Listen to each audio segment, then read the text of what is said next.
El peso se colocó por primera vez en terreno negativo en lo que va del 2018, afectando principalmente por la inseguridad de que no se llegue a un acuerdo respecto al Tratado de Libre Comercio de América del Norte. Antes del próximo jueves, para analizar las consecuencias para la economía nacional, le damos la bienvenida al doctor Felipe Cruz Díaz. Él es coordinador de investigación multidisciplinaria de la Facultad de Estudios Superiores Acatlán. Bienvenido, muy buenos días, profesor. Alejandra, Eduardo, muy buenos días. Pues las causas por las que la moneda mexicana se puede devaluar frente al dólar son varias, pero en esta ocasión hay una particular. Así es. Desafortunadamente nuestro peso, al estar en este sistema de libre flotación, está expuesto a distintos factores que pudieran modificar su nivel. En este caso, le toca a las negociaciones del Tratado de Libre Comercio. Esta inestabilidad, esta falta de certidumbre que se tiene con respecto a estas negociaciones y sobre todo estas declaraciones que se han hecho esta semana, que no hay una fecha probable de firma de acuerdos, ha provocado esta severa inestabilidad en el valor del tipo de cambio, lo cual lo ha depreciado en los últimos días.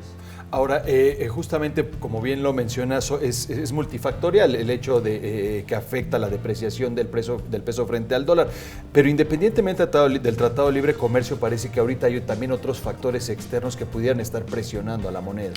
Hay factores externos y factores internos, ¿no? A final de cuentas, los factores externos, estas negociaciones del TLC, inclusive esta salida del acuerdo nuclear de Estados Unidos con respecto a Irán, la inestabilidad que se sufre a nivel mundial en distintos mercados financieros, pero también los factores internos. Esta época electoral también ha generado cierta inestabilidad en los mercados, sobre todo en el mercado nacional, lo cual también presiona el tipo de cambio.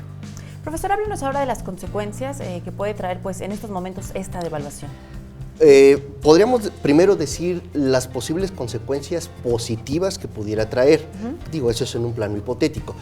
Al encarecerse el tipo de cambio, lo que sucede es que nuestras exportaciones se hacen más caras, lo que podría favorecer a que nuestros productores nacionales pudieran incrementar el volumen de producción y de esa manera detonar el mercado interno, generar mayores ingresos y generar un efecto multiplicador. Desafortunadamente eso pudiera no suceder porque se tiene la creencia de que genera inflación. Se ha estado peleando en disminuir este nivel inflacionario. Recordar que tuvimos el nivel de inflación más alto en los últimos tiempos de 6.77%. Al mes de abril ya quedó en un nivel más o menos estable, ya bajó, está en 4.77 aproximadamente. Entonces, esos serían los posibles efectos positivos. Los efectos negativos, pues obviamente encarece el valor de las importaciones y en muchos de los bienes y servicios que nosotros consumimos. Y de esta manera genera presiones tanto al interior como en nuestra balanza de pagos, lo que puede generar que en próximos días el Banco de México tome decisiones importantes si sube o no la tasa de interés. La tasa de interés que había estado postergando, además. Así es. Doctor, además, ya habíamos visto en el año anterior, el año pasado, justamente que el peso había rebasado justamente estos niveles, es decir, no es la primera vez que rebasa la barrera de los 20 pesos. Sin embargo, vimos a lo largo de los meses subsecuentes cómo fue nuevamente pues normalizándose el peso. ¿Podría ocurrir en esta ocasión? ¿Hay factores? ¿Ve usted esta posibilidad de que nuevamente recupere cierto nivel por debajo de la barrera de los 20? Sí, digamos, el día de ayer se mencionó que el nivel de las reservas internacionales había aumentado, cosa que no se había presentado en los días anteriores. Hay que recordar que las reservas internacionales sirven para hacer un poco frente a estas presiones del tipo de cambio, ya que el Banco de México las utiliza para hacer un paliativo en contra de este problema cambiario que se está presentando.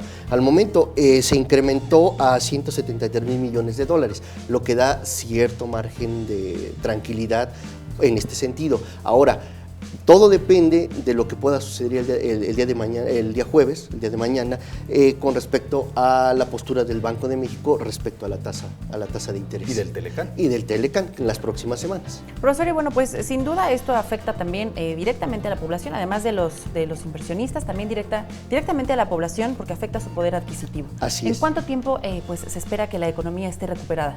Híjole, es muy probable, es muy poco probable que se recupere en el corto plazo, ya que las importaciones pues al ser más caras, pegan y afectan directamente a los consumidores finales. Hay que recordar que una de las variables más sensibles a este incremento de los precios es el salario mínimo. El poder adquisitivo de nuestro salario ha disminuido considerablemente, y si a eso le agregamos que hay una baja producción, hay pocas expectativas de que crezca la inversión, esto genera que los patrones no inviertan y de esta manera genere menos condiciones favorables hacia la mejora de los salarios.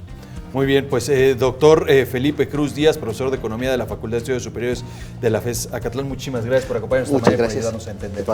Muchísimas gracias, que pase un excelente miércoles. Muy buen día. Hasta luego.